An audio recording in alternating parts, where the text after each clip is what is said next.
Tonight, we may have the coldest night that we've had in 3 years. How much are temperatures going to drop, and when can we finally be done with this cold? We'll talk about it. Also tonight, snow covering roads from Bella Vista all the way down to Mena. We have a live update from RDOT on what you can expect on roads all across 5 country. Power outages leaving many in the dark and cold tonight, with crews working as fast as they can to get the power back on. Covering news where you live. This is 5 News First at 4. And thanks for joining us this afternoon for this very special streaming edition of your 5 News First at 4. We start with the snow-covered roads all across 5 country and the threat of overnight freezing. The winter weather is basically impacting the whole state of Arkansas. The governor declared a state of emergency so the National Guard can get out and help those who need it, especially drivers who get stranded. RDOT's road crews have also been working around the clock trying to clear those roads. 5 News reporter Rachel Williams spoke with RDOT about current road conditions and what they're doing statewide. Yeah, she's joining us live outside with more about all this. Rachel?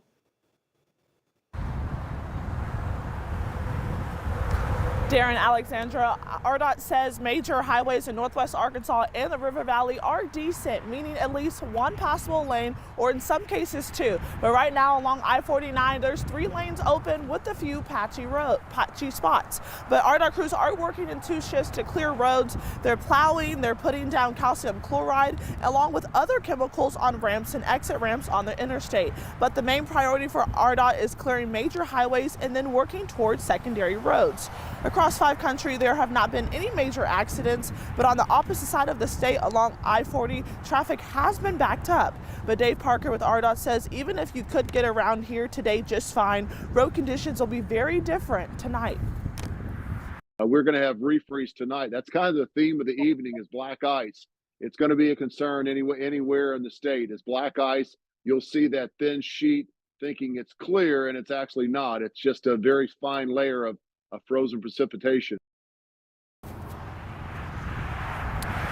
Again, Parker says I-49 and I-40 are in decent shape tonight, but that won't be the same case heading over in the overnight hours, especially with low visibility on I-40. But for now, I'm live in Springdale covering news where you live. Rachel Williams, 5 News. All right, Rachel, thanks. Local departments also starting their week dealing with snow-covered roads, and we checked in this afternoon with Sebastian County's emergency management. They say Highway 71 and Highway 10 in the best shape they've been in the last couple of days. The crews will work around the clock until everything is clear. The precipitation, for whatever reason, continues to fall and doesn't give us a break. We have to be ready at a moment's notice. That way we can treat these roads and get the economy and our workforce, our schools back in order as fast as possible, but with safety at #1 priority. Sebastian County Road Department says it is working with 5 plow trucks this week, along with 2 road graders and a spraying rig. They also have 3 motor patrols, which are safety vehicles. We're getting an update tonight from the city of Bella Vista on a new program that helps to get people medical appointments.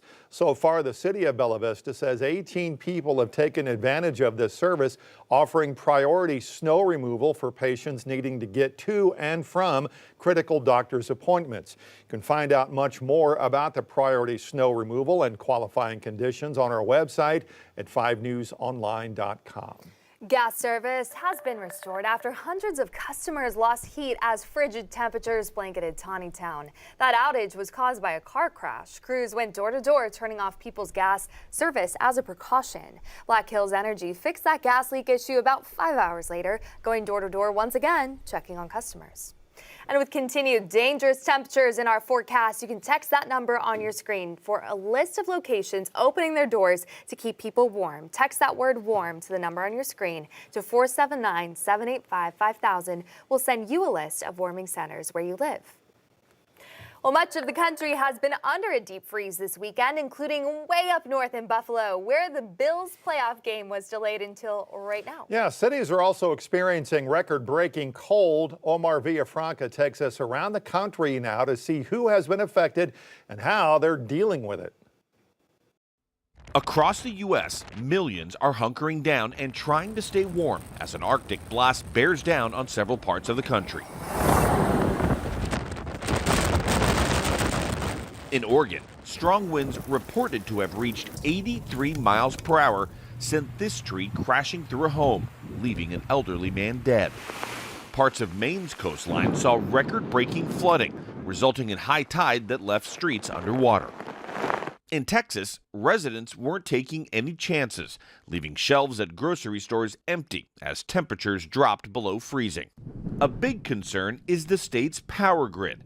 Texans are being asked to conserve energy this morning as temperatures remain below freezing. We feel very good about the status of the Texas power grid and ERCOT to be able to effectively and successfully ensure that the power is going to stay on throughout the entirety of this winter storm episode. And here in Memphis, officials opened up warming centers as cold temperatures plunge into the teens. The flurries are still coming down here in Memphis. The temperature is about 10 degrees. With the wind chill, it's -3 or -4. Omar Villafranca, CBS News, Memphis, Tennessee. The Iowa caucus gets underway in a matter of hours, but the winter weather might impact the voter turnout. Presidential hopefuls spent the weekend braving the cold and the snow to meet supporters and make their final pitches to voters who are still on the fence about who they want to support. I think the turnout this year will be good. For myself, I don't know. I'm still trying to decide which candidate I like the best out of the ones that we have. I'm struggling with that a little bit. Well, I think there's a lot of candidates. It's a hard decision to make. I want to make sure that I make the right decision. So we're just out here trying to see another one of the candidates to see what he has to offer. Ron DeSantis is someone who I believe has really followed through with a lot of his conservative policies. We also feel like he's someone that can help unite the party instead of tearing it down. I want somebody whose best days are ahead of them instead of behind and looking back. I want somebody who's a forward thinker. Former Arkansas Governor Asa Hutchinson is still in the race and still polling low. He went on Face the Nation with Margaret Brennan over the weekend. His key campaign talking points have been immigration reform and the fentanyl epidemic. He also continues to speak out against the frontrunner of the GOP race. Whenever you look at what I'm trying to do is draw attention to the fact that Donald Trump is a weak candidate for us going into the general election. We can't mislead our voters and say January 6th was somehow a patriotic act. It was an attack on our Capitol, the rule of law, and Congress. And we cannot buy into that misleading by Donald Trump. Now here's a look at the latest polling numbers from CBS News headed into tonight's caucus in Iowa. Hutchinson is trailing the 4 other Republican hopefuls. Meanwhile, Trump is polling at almost 70% among likely Republican voters. The caucus night begins at 7 o'clock and is expected to last roughly an hour, but it could run longer. We'll share updates on 5 News at 10. Winter blast also impacting events celebrating Dr. Martin Luther King Jr. The annual holiday celebrates the life and legacy. Fort Smith holds an annual parade in his honor, but it's been pushed back because of safety concerns with this very cold weather. The parade is now set for Saturday, February 10th. Planners say if they had to postpone it, which they did, they wanted to have it during Black History Month. With these cold temperatures, a lot of concern about what to do if pets are left outside in these very cold temperatures. We checked in with Fayetteville Animal Services to find out what to do if you come across a pet who's out in the cold. If you see a dog or cat running around outside, you can reach out to us. But there's also such thing as a community cat, which a lot of the cat rescues have been posting how to build cold weather shelters for your community and feral cats in the area. So if you do feel like there's a feral cat hanging around that needs shelter, there's some pretty quick and easy guides to build those on rescues like Mew Cat Rescue and Fabulous Felines, I believe, been posting about it. Fayetteville Animal Services says if you need to call to report a pet in the cold outside of normal office hours, you can contact the non-emergency police line to be connected with animal control. Well, the wintry weather can, of course, be a real pain in the rear end, but it also can make for some of the prettiest scenery around. Take this, for example. Wow. Matt got the old 5 News drone up in the sky this morning around the Beaver Lake area.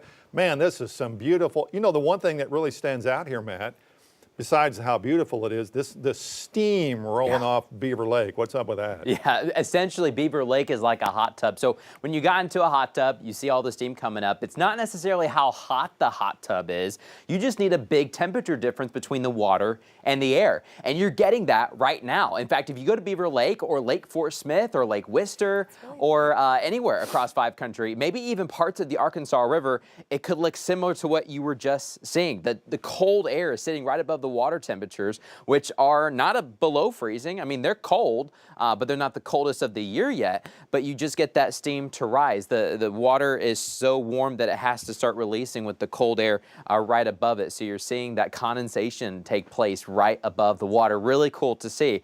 But we had to fly the drone above that steam, because if you flew the drone into the steam, those are water droplets, but instantly, as soon as you fly the drone out of that steam, it would flash freeze the whole aircraft, and it would probably just plop right into the water, which you don't want to do. It's an expensive drone.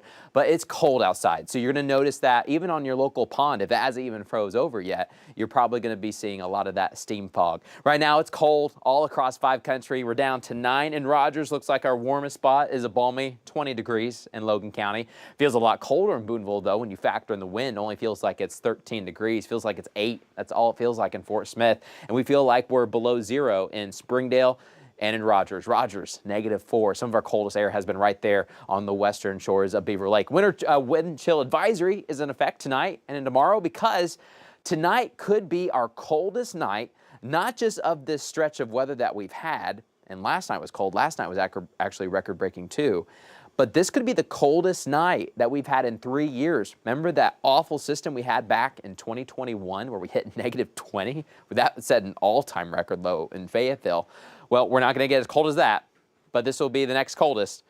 Wind chills down to -15 anywhere you see the light blue, so that includes most of Arkansas and Oklahoma. We could be down to -30 for wind chills. You go a little bit farther north, so thank goodness we're not that cold, but it's still going to be cold. This front has passed all the way to the Gulf Coast, and now we've got this sleety mix pressing in across Louisiana and Mississippi, even Alabama. Heavy snow fell today from Memphis to Nashville, so pretty impressive storm. You look off to the north, we've got some snow flurries across Kansas and Missouri. As they move southbound, they'll probably break apart. Could we get a stray flurry out of it? Sure, but probably wouldn't really do much. Most of this will fall apart before it even reaches us. So generally, we are done with the snow. Higher pressure is going to move in for a day or two. But there's a storm way out here in the Pacific, halfway between California and there's Hawaii. This thing's moving and hauling big time. It'll be here by Thursday with another little shot of cooler weather. It won't be as cold as this past round, but we've got another cold front on the way. We need some warm fronts, I think, around here. This is a live look outside on I-49. You're looking northbound. The lanes are open, but you can still see a little ice and snow, especially in the median there. A couple little slick spots. Now, here's the thing. Like, for example, here in Walton Boulevard, just south of the home office, we've got some wet patches because of all the treatment that's been taking place. The problem is overnight tonight, some of that could try to refreeze because it could be the coldest night in 3 years. Same story in the River Valley. Some of this that's now wet could refreeze again tonight. It's already below freezing, but once you head down to near 0, more of that could be possible. So tomorrow morning, we could fall to -4. The record's -3. You go to the River Valley, our record is 6. We're probably headed down towards 3. So we'll see. We're very close to record lows. We're forecasting them to actively break, but of course it feels a lot colder than that when you factor in the wind chill. Here's your forecast tomorrow. Hopefully by 9 or 10, we'll be above the 0-degree mark. We don't get above freezing tomorrow. In the River Valley, we're going to get closer to freezing, but probably still won't make it. Highs in the 20s. You're looking at Futurecast tomorrow. We should have a lot more sun, but we'll still have that northwest wind, and it's still going to bite around 10 miles per hour. But then looking ahead, we've got a little wintry system possible for Thursday. It comes in about Thursday midday. There could be a few flurries around us. You see the darker blues farther east because this storm should get a little bit heavier once it gets into eastern Arkansas. But for Thursday, there could be a brief wintry mix. We'll see. It won't be anything like the systems we've just had, but a little more taste of winter trying to come in. Temperatures, though, a lot warmer, so we'll see what we get. Probably the highest chance will be some raindrops and some sleet. And then a quick cool down comes in for the end of the week. You see that 25 on Friday, 30 in the River Valley, and then we rebound again going into next week. But every single day moving forward, we're still not even to average. Not even Really? close. No, The average is about 51. Really? So We're I know. below We're average? below average. Don't tell Mom. So lame. Oh, At least my till mom's next gonna be week. disappointed. Yeah, till next week.